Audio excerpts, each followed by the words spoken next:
So I'll endeavour to try and keep it to 45 minutes if I can. It's a talk that normally lasts over an hour, but I'll do my best to shorten it a bit. I have taken a few slides out, but I hope it's enough.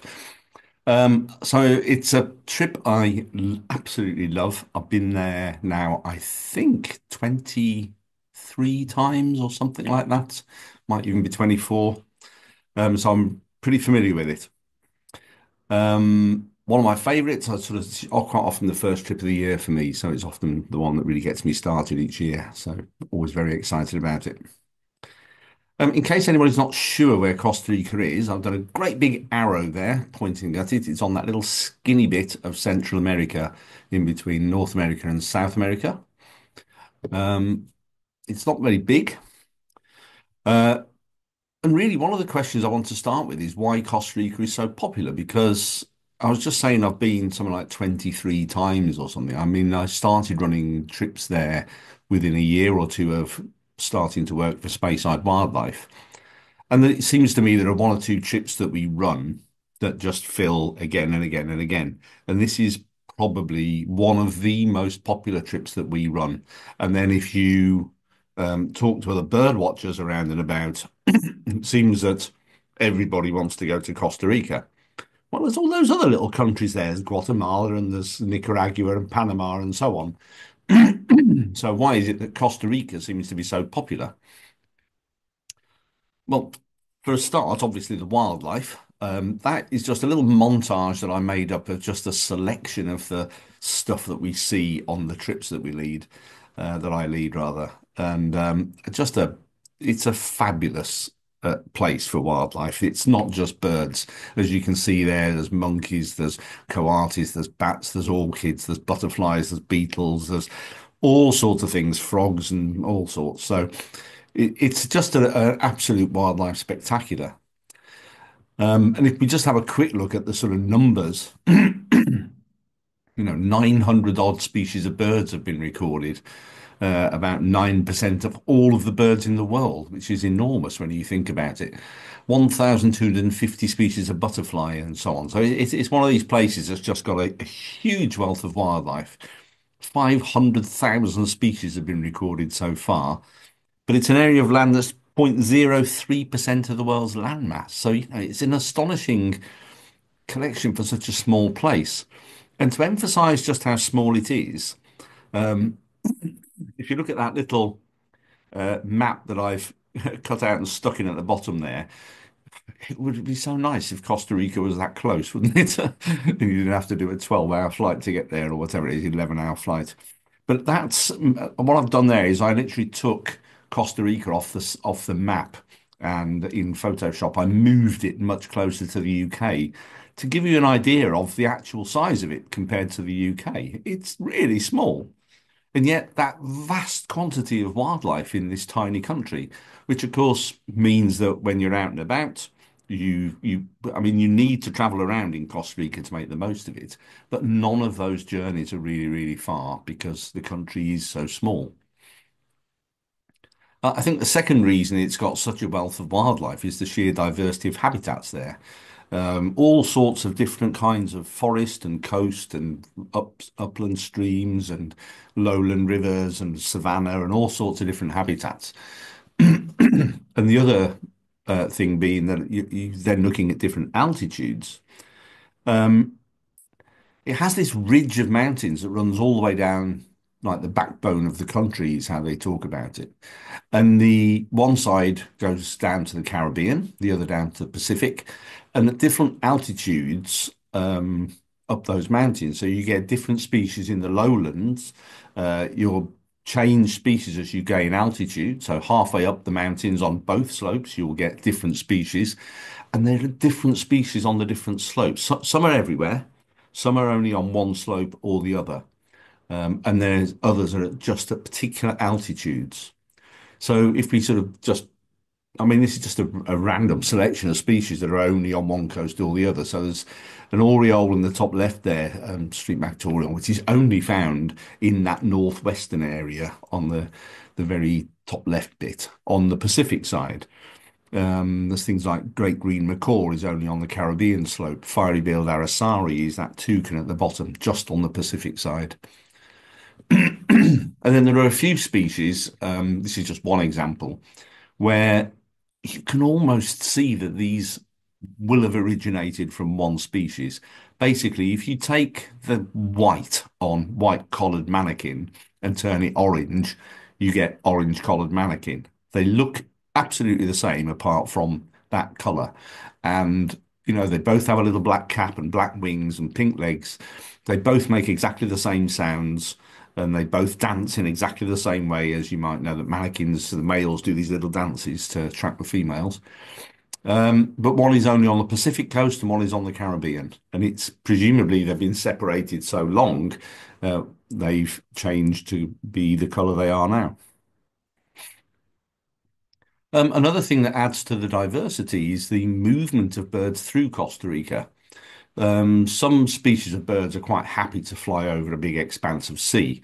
Others do not like doing that at all, and so they will follow that skinny bit of land to get from North America to South America in just the same way that a lot of our birds, our summer migrants, will take the shortest route they can over the least sea to get down to South Africa. So as they're passing through Costa Rica, and bear in mind we are usually running this trip in late March, early April, which is when some of the migrants are returning. So we actually do witness a certain amount of migration. Excuse me. So these are actually turkey vultures, and quite often we see literally thousands upon thousands of turkey vultures migrating northwards. And in amongst those, there'll be Swainson's hawks and broad-winged hawks and things like this. So, you can actually watch migration happening. And then, as well as that, you can often see North American species that are passing through, and we get to spot them as they go by. So, Baltimore Orioles and summer tanagers, things like this. And one of the days I'll show you later on, we could visit some salt pans where we see huge flocks of North American waders, sometimes thousands of them. Really quite spectacular. I think another reason that it's so popular is because they've kind of twigged, I think, in the country that they can make a lot of money out of ecotourism. A lot of people go there bird watching now. You see people all the time. And I was saying earlier, it's one of our most popular trips. And so they are aware of the fact that the people like us, people like North Americans, whatever, they like nice accommodation. So they provide nice accommodation. Whereas some places I've been in South America, some of the accommodation can be a bit, well, rustic, let's say. But here you often have air conditioning, you have very nice rooms, they make a real effort, they put coffee making machines in there and all that kind of stuff. So very, very nice accommodation. And one of the other final things I have to mention is the quality of the local guides. This is the guy we've been using since the beginning, Paco Madrigal. Looking a bit, he's gone a slightly grayer than that now. This is an old photo. Paco is astonishing. He's one of the best guides I've ever worked with. His knowledge of the places we go to, his knowledge of the birds and their calls and songs and everything else mean he's absolutely on the ball. And even tiny little squeaks that you hear in the forest, he knows what they are, and if it's something we need to see, he'll make the effort to see it. He's a remarkably good guide. Very nice bloke, very friendly, perfect English. In fact, he even understands the sort of subtle humour that the Brits have, and joins in very well. He's very funny, good fun. So yeah, and he makes a huge difference. So if you put all that together, you end up with a holiday that's bound to be popular, I think. And when we go, we basically follow this route. So we fly into San Jose. We then head up to that place there called Tortuguero. We actually come back to La Selva and then up to Arenal, which has a big volcano. The Guanacaste region is very different. That's very dry. Until then, it's all been very lush. And then down to Carrara, then up into the mountains to finish off. So you're up at real high level stuff there. And because the distances are not too long, we can quite often include a little bit of bird watching en route. which means that we can fit in some bird watching at different altitudes, even though we might not be staying at that altitude, we can visit somewhere on the way. So we pick up more new birds, and it's just like new birds all the way through from the beginning to the end. It's very exciting. Um, just to give you a rough idea, I always think it's quite a startling number. We're there for 2 weeks, and by the end of 2 weeks, we are usually approaching 400 species, which is, I think, quite incredible. We have broken the 400 mark in the past, not every year, but some years we have. Highest count we've ever had is something like 420, which is just remarkable, really, in 2 weeks. So the pl first place we visit is this place, Tortuguero, and where that little airplane symbol is, right on the end of a very, very long finger of land. That's where our first lodge is. And that's basically a reserve where to get into that Tortuguero protected area, you need to go by boat. So we spend a lot of time in the first day or two traveling by boat. And this is the sort of area that we're in. Absolutely gorgeous Caribbean lowland rainforest. And this is all primary forest. So we visit primary forest, which is basically forest that's never been felled. And then sometimes we'll visit secondary forest, which will have different species in as well, sometimes more species actually.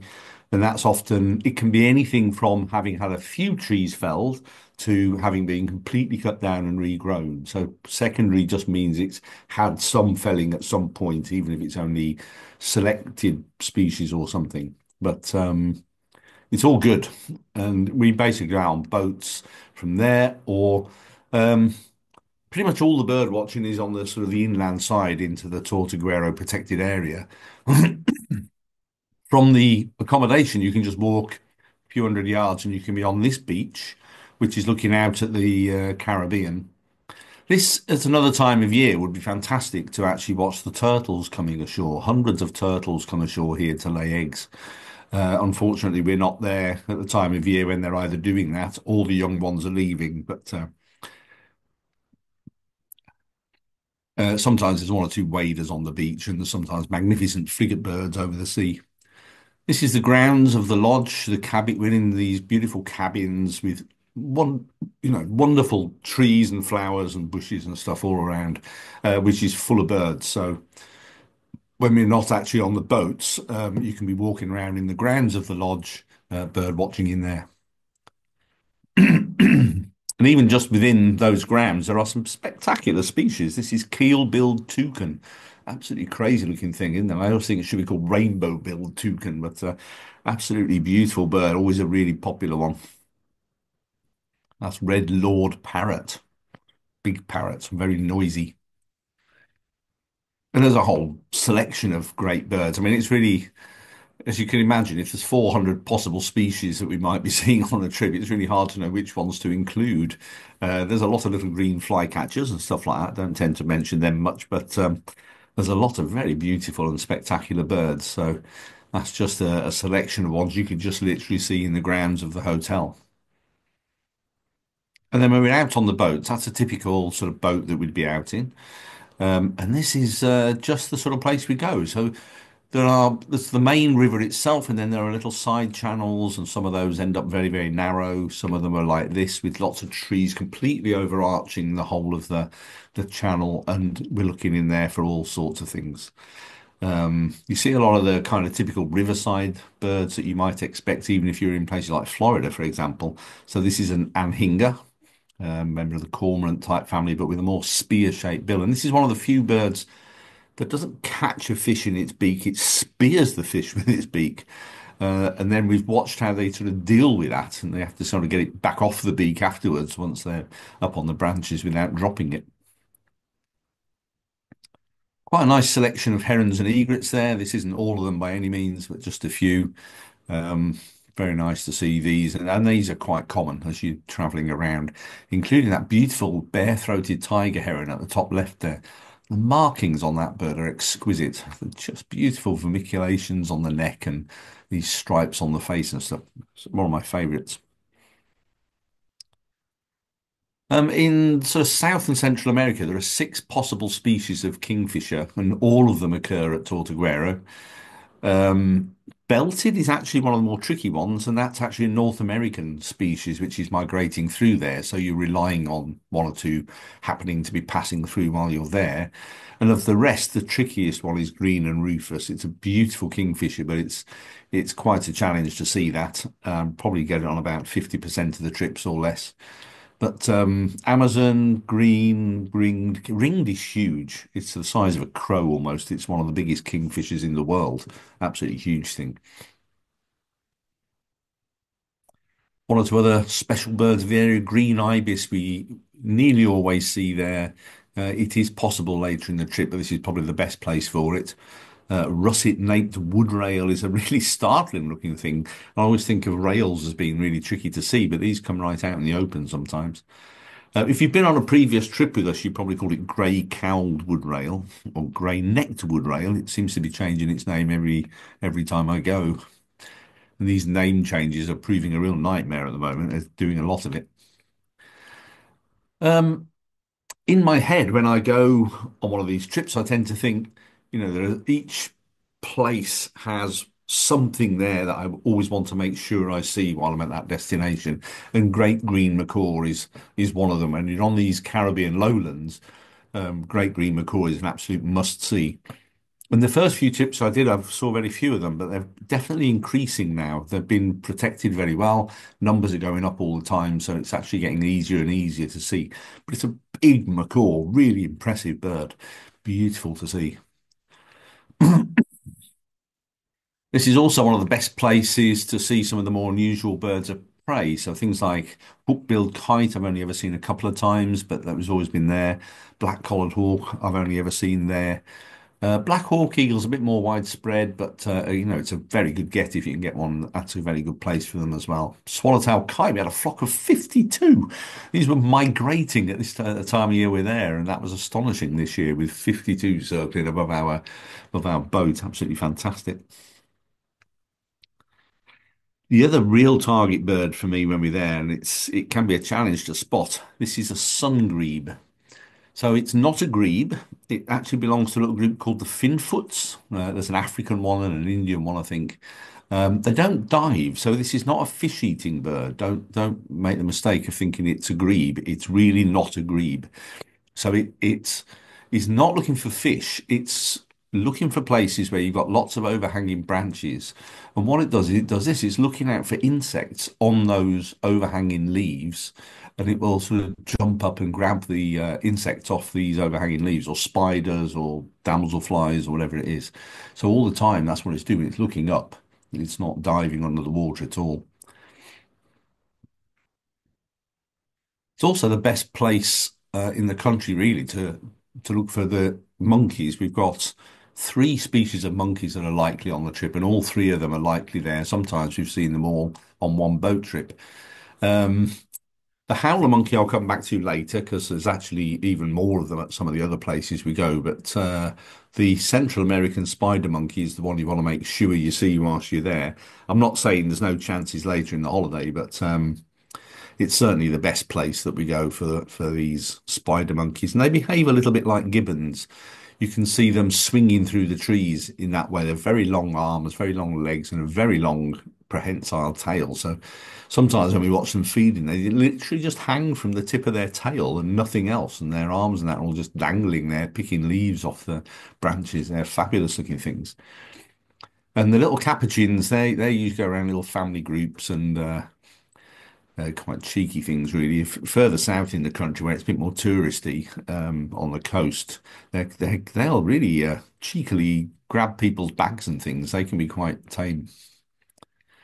And I was saying it's not just all about birds, and it certainly isn't. There are some spectacular other animals and creatures that we look out for on this trip, and this is one that I always look for from these boat trips. This is a spectacular looking lizard, isn't it?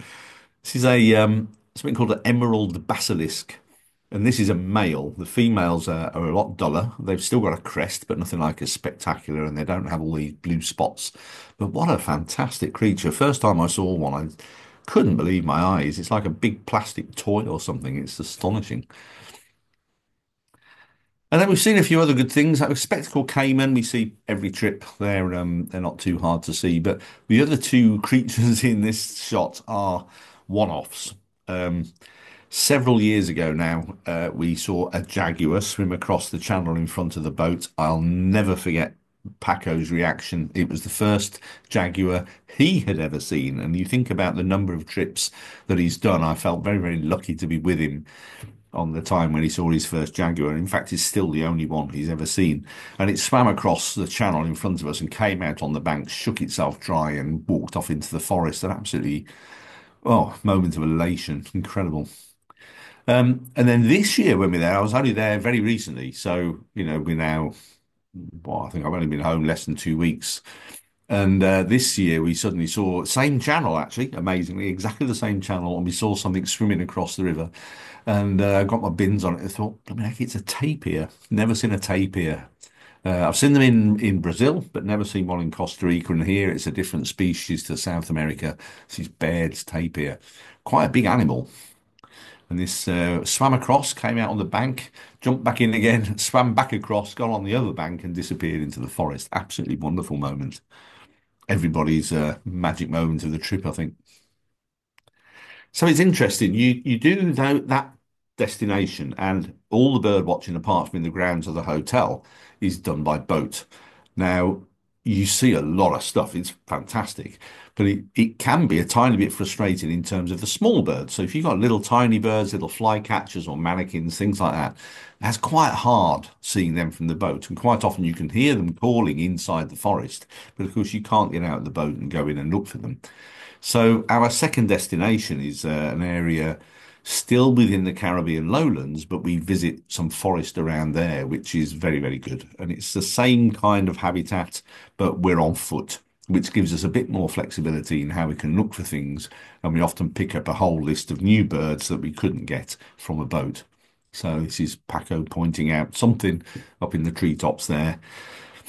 And it could, there's a huge number of birds here. This is a place, this actual forest we are there is called La Selva, and it's a place where they've done a lot of research on rainforest. So a lot of stuff you might read in magazines or in books about ecology of rainforests and stuff, the research may well have been done here.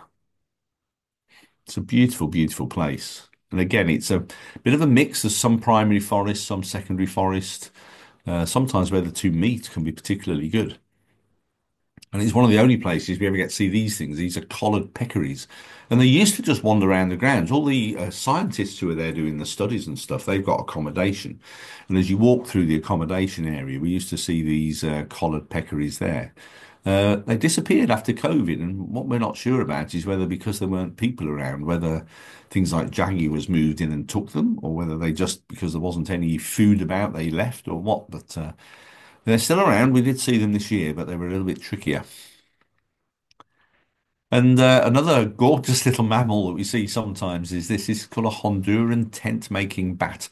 And you can see the little holes to the left of those bats where they've bitten through the leaf. Find a big banana leaf or something like that, and they bite through the veins so that the whole leaf collapses like a tent, and then they roost underneath there. So they're making their own little accommodation.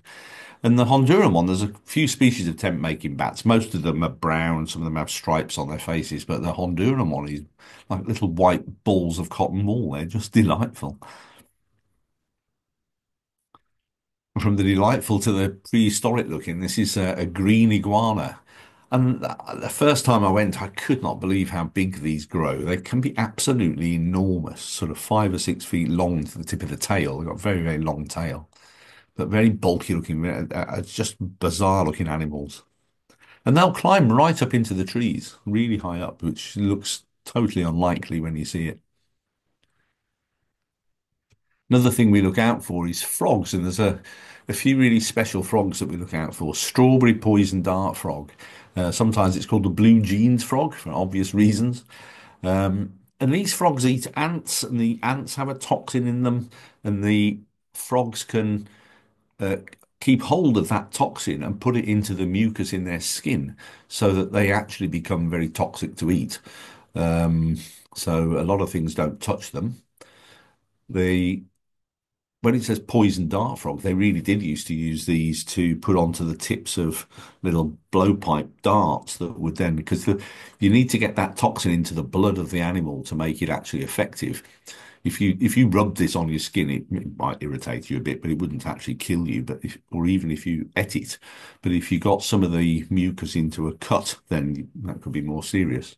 So it's an interesting thing, really. This is my favourite frog. It's kind of the iconic frog from, all the it's like the poster girl of the rainforest, really. The number of times you see photographs of red-eyed tree frog in information about rainforest is astonishing. And we've got a place near where we stay, which is really, really a very reliable place to see these things, and they're just gorgeous. Come out at night, so you have to kind of spotlight for them, but they're just delightful. And all sorts of other stuff. I mean, the leafcutter ants are amazing to watch. Really, that was better as a video because you can see all the little pieces of leaf marching along, and they take them back to the nest and pile them up to grow fungus on, which is what they actually eat. Blue morpho butterflies. Honestly, the first time you see one, it takes your breath away. They are so big and so iridescent. They just don't look real. And then the top right one there, this is the pretty much the world's biggest damselfly. It's a huge thing, and it flies around in the forest and it looks for spiders' webs, and it will steal flies out of the spider's web. And if the spider comes out and says, "Oi, that's my fly you're pinching there," and then sometimes it'll take the spider as well. So very, very interesting adaptation, and they very, very delicately just work their way through the branches on these remarkably large wings. Fantastic thing to see. Tons of other birds there. These are some of the interesting ones. I mean, I could have selected from a huge list, really. Love those Arasaris top left. Those are a kind of small toucan. Everybody loves an owl, crested owl there. But one of the ones I'm always very keen to see, and it's a bit of a specialist of the primary forest, really, is great tinamou down the bottom left. One of the most primitive birds in the world, related to things like ostriches and stuff like that. But bit of a challenge to see. They tend to just walk very, very slowly and quietly on the forest floor. Really easy to just walk past them. Another bird I always like to see there is Snowy Cotinga. So Cotingas are a very strange family of birds. These are a bit of a mishmash of birds. You've kind of got um, things like this one, a white one. You get bright blue ones. Umbrella birds are a Cotinga.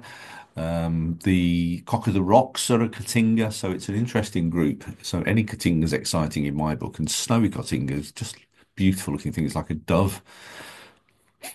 And then another real speciality we're looking out for there. It's got harder to see now because they've stopped nesting at the place where we stay. They used to nest on the river there. This is sunbitten. Real treat if you can see one of these. It's in its own family. It's not a bittern. It's not a heron. It's a sunbitten, and there's only one in the world. So I always think that's a bit of a must see if you can get it. Wow. From where we've just been, we then head inland and upwards, and we're up at quite a reasonable altitude now. So you gain a lot of height, and so you immediately leave behind a whole stack of species and gain a whole load more. And we are literally staying in what's called Arenal Observatory Lodge, and all the rooms have this view, assuming the weather's suitable. And I confess there have been some years when you wouldn't have known that there was a volcano there. It seems to make its own weather almost. And just occasionally we've had trips there where, the clouds down the whole time. But that's probably two or three times out of 23 or whatever. So the vast majority we've managed to get a view of the whole volcano at some point. And it just looks like a child's drawing of a volcano. It's steep sided, bit of steam coming out the top. It's not erupting or anything at the moment, but truly spectacular. And the bird feeders there are full of birds. The gardens are full of birds. It's just a fantastic place. And this whole selection here, I'll name a few of these as we go. These are red-legged honey creepers, really spectacular little things. Very, very lively, very busy. This is a Montezuma oropendula. Great name, eh? Really strange looking bird and equally strange sounding bird. They make most astonishing noises and they build a huge, long, pendulous nest that they build in big colonies. So they're quite a feature, really. This is a golden hooded tanager. And there's quite a lot of species of tanagers, different groups of tanagers. This belongs to a little group of them that are a bit smaller than, say, for example, summer tanager or those you might have seen in North America.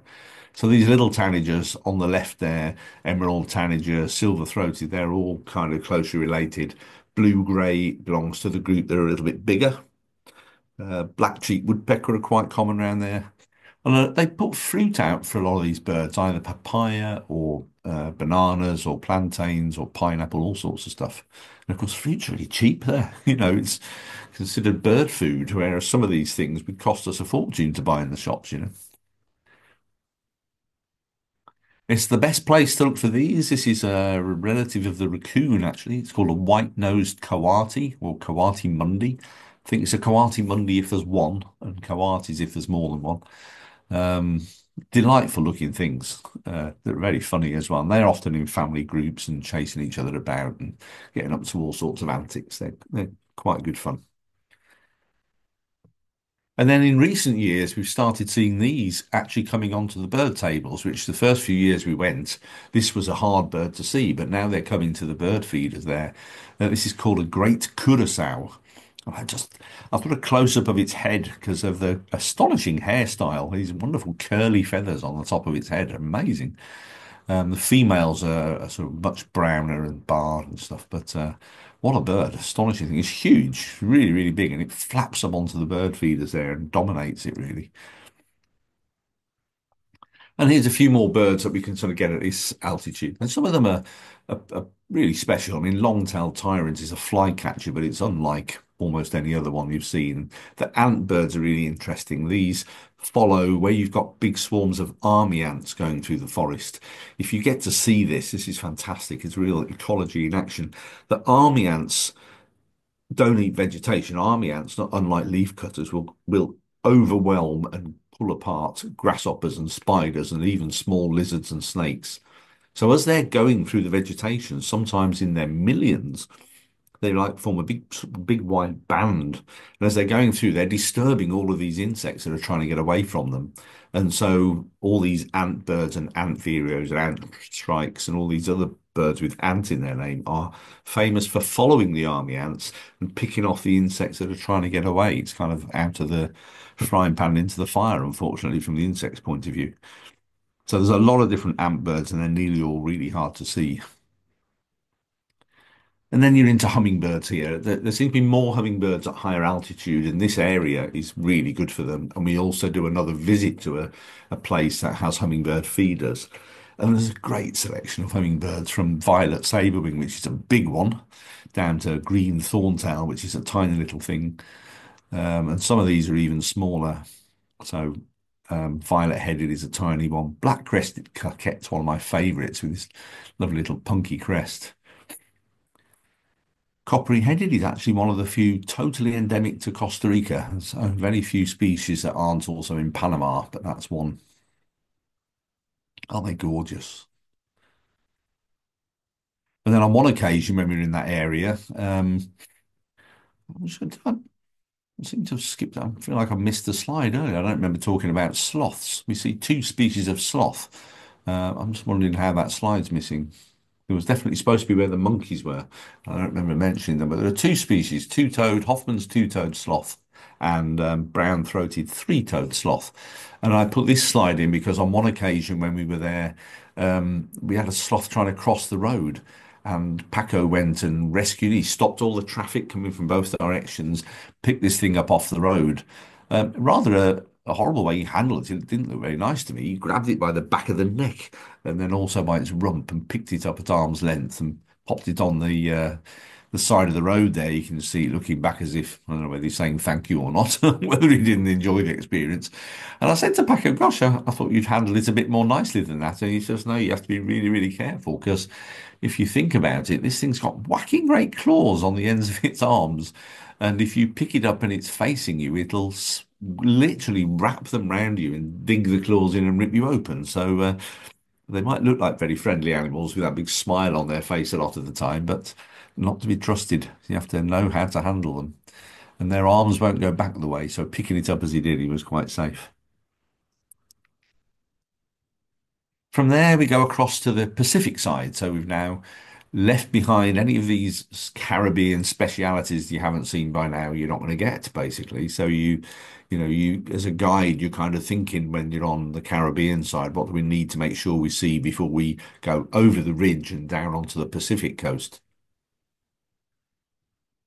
What we're actually, these are the grounds of the lodge where we stay, and they look out over what's called the Gulf of Nicoya.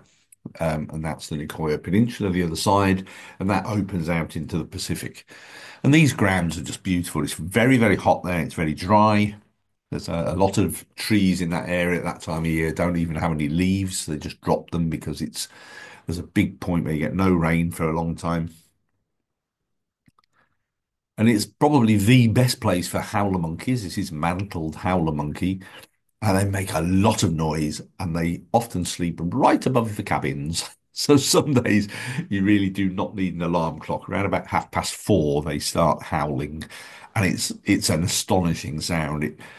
You would imagine it's how a lion should sound. It's a real roar, and it's very loud. So you don't need an alarm clock. And very hard to get a decent photograph on because they're so black looking. To try and get the light on their face like that is quite a challenge. But they just eat leaves. So, you come out and they're all usually big groups of them, males, females, young ones. So, yeah, lovely to watch. Just offshore there's often magnificent frigate birds. There's a certain amount of fishing going on, usually a few pelicans.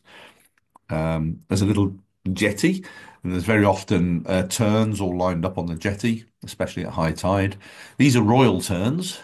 Very occasionally there'll be a Caspian tern in there. There's quite often a lot of laughing gulls.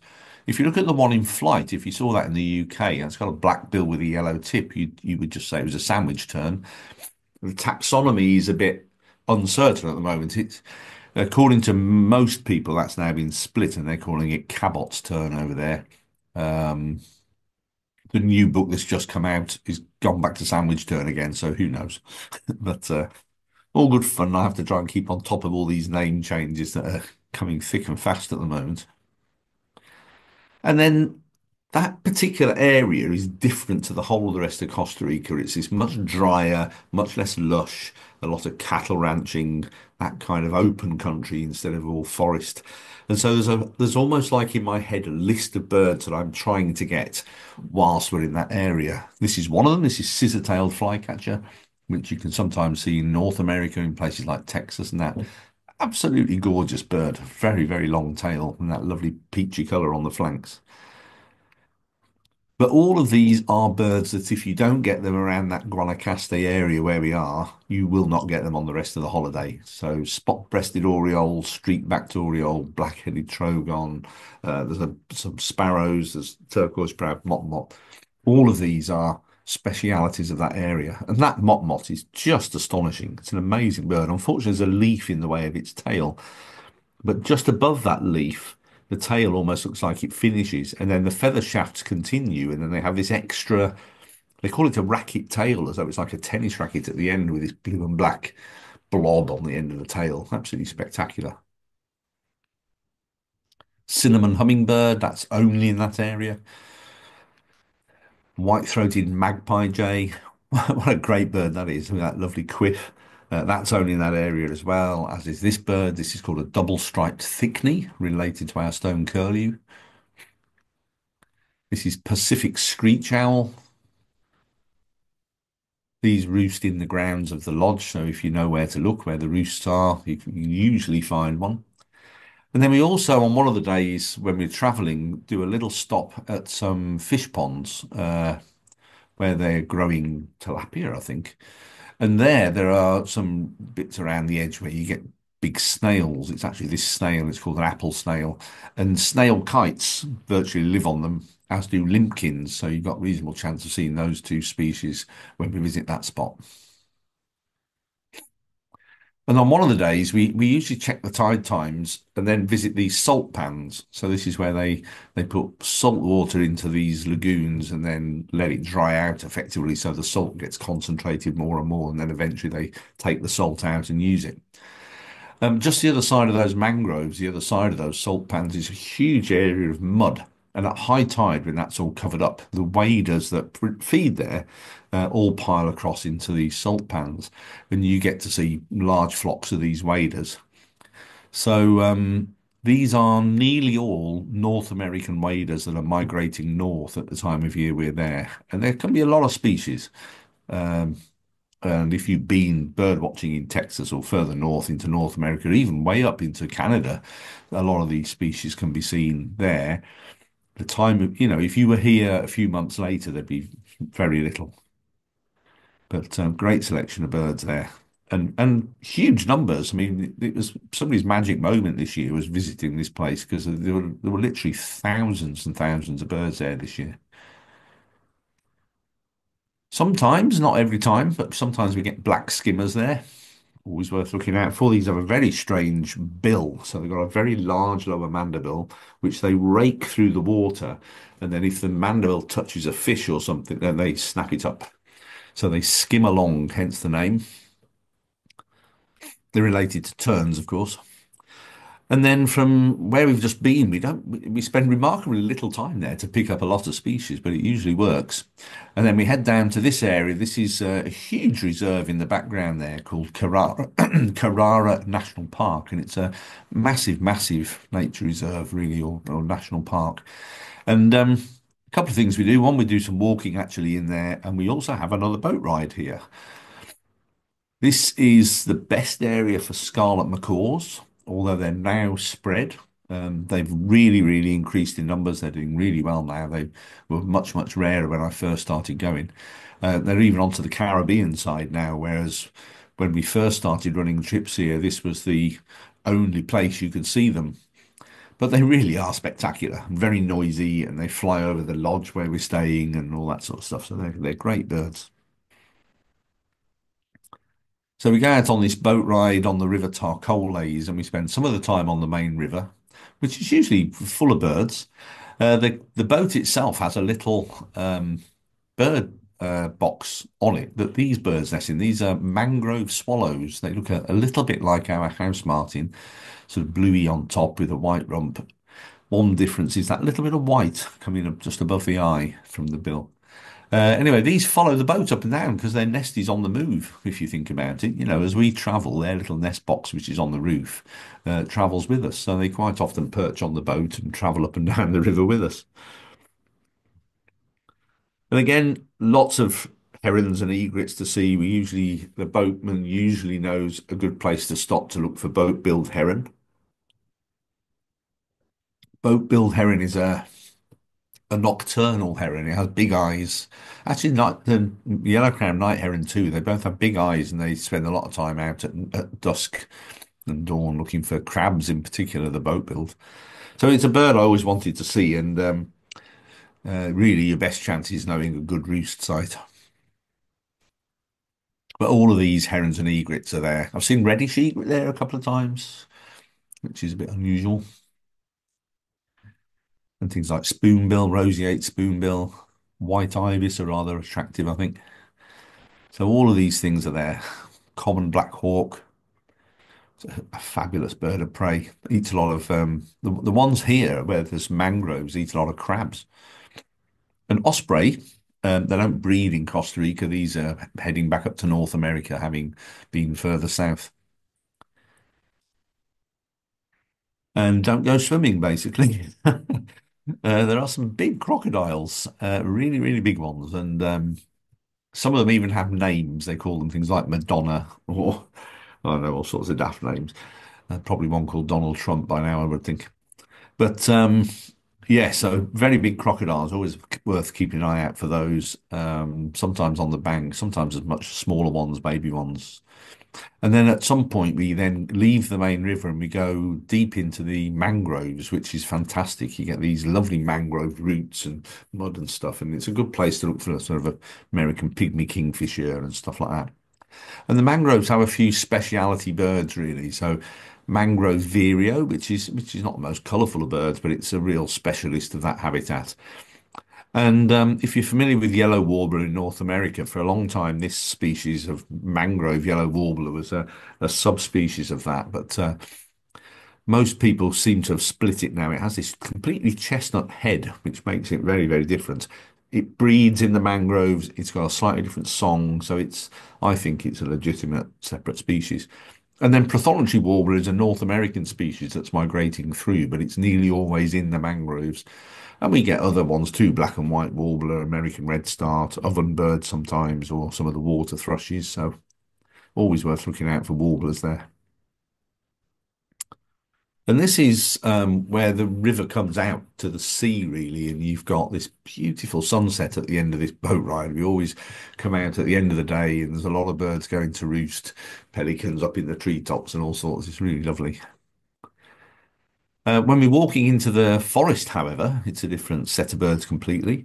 You're looking for more of these sort of ant birds and ant shrikes and ant wrens and all sorts of things. I should have changed the name there. It says blue-crowned motmot. That's actually been split now into into five species. But the one that we see in Costa Rica is now called Lessons motmot. Fiery-billed aracari, you're right on the edge of its range, and the same with Baird trogon. So these are all species we're looking out for in that forest, and I could have put another 50 up here. It's very, very rich indeed. A couple of other owls we might get in the area. These are fabulous looking owls. These are big as well, way bigger than any of the ones we have. And then occasionally we've been lucky enough to see this is called a ghost bat. It's quite a big bat and pure white, really, really beautiful. And they hang on the underside of some of the palms occasionally. And then there's other stuff. There's some of the different iguanas, various different lizards, little animals and things. Hourglass frogs are always worth looking for. They make a lot of noise right near the accommodation. Tiny little things. That makes it look a reasonable size. It's about the size of your thumbnail. Tiny, tiny little frog. And then we leave from there and we head right up high into the mountains. And we're getting into a different habitat again now. And it's still rainforest, but it's actually called cloud forest because although it does rain there, they get a lot of moisture just from the clouds themselves. And so we usually get pretty good weather, but occasionally it can be, you know, cloudy or a bit of drizzle or whatever, but it's usually spectacular. And this is really characteristic of that habitat. There's a lot of moisture in the air, so things like epiphytes like bromeliads and air plants and ferns and palms, all these sorts of things can grow everywhere. So a lot of the trees are covered in these bromeliads and ferns and orchids and all sorts of things. Really, really beautiful habitat, I think. It's probably my favourite part of the whole trip, if I'm honest. And it's like you're right at the end of the holiday and you've been going through and you've been seeing new birds and new birds and new birds. And you finally think as you get towards the end, surely we're going to run out of birds soon. And you get up there and you can get another 50 new birds. It's just insane. And it's just an entirely new set of species. And some of them absolutely beautiful. I mean, look at those. Aren't they just gorgeous? And loads of them, lots of other species. Again, really hard to know what to include and what not to include. I love the yellow-thighed finches. Look at that. It's a pretty dull bird. And he has these bright yellow pom-poms on the top of his leg. Really strange looking thing to have, you know. And they can fluff them up like little balls. Um, Other things like torrent tyrannulate. That's a speciality of fast-flowing rivers. And it's always on the stones or the twigs at the edge of the river or in the middle of the river, catching insects. Acorn woodpecker, a spectacular looking thing. Really common up there. We see loads of them. And one of my other favourites, this is a delightful little bird called a collared redstart. And the Spanish name for them translates to friend of man. And it basically behaves a little bit like our robin, I suppose. If you're digging in the garden, it sees that you might be disturbing some insects, so it'll come and perch really close by and watch you. It's actually a warbler. But delightful little. It's just such a cute face somehow. I just really, really like them. And another of my favourites is this one. This is called a long-tailed silky flycatcher. Fantastic bird. They're related to Phainopepla in North America, or maybe slightly to our waxwings, I suppose. And they're just beautiful with these long, long tail with even longer central tail feathers and these really spiky crests. Gorgeous bird. This is an interesting one. This is called a slaty flower piercer. Great name.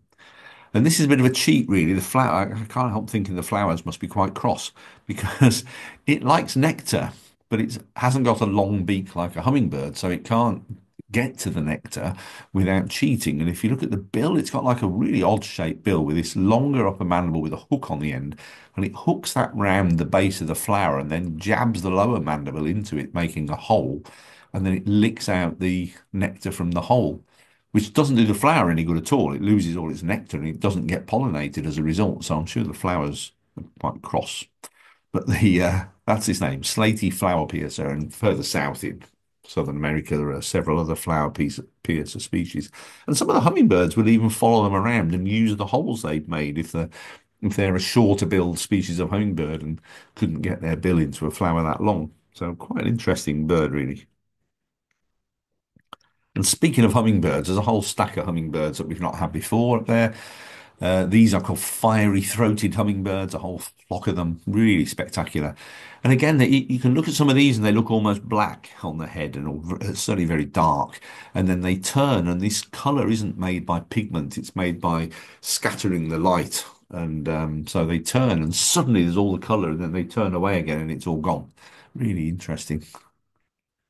And loads of species up there, some really beautiful ones. Talamanca hummingbird, bottom right, is a big species, whereas scintillant hummingbird, I've seen bees in Costa Rica that are bigger than scintillant hummingbird. They're that tiny. Really high up, if you go right up to the very highest parts of the mountain, there's one species that stands out that we try to make an effort to see, and that is volcano junco. So it's related to the sparrows, but it has this astonishing yellow staring eye. Otherwise, it's a bit Dunnock-like, I suppose, but only found when you're right up at sort of 10,000 feet and higher. So, real specialities to the mountain tops. And I'm going to finish with this bird. This is the Resplendent Quetzal. Fantastic bird with a fantastic name.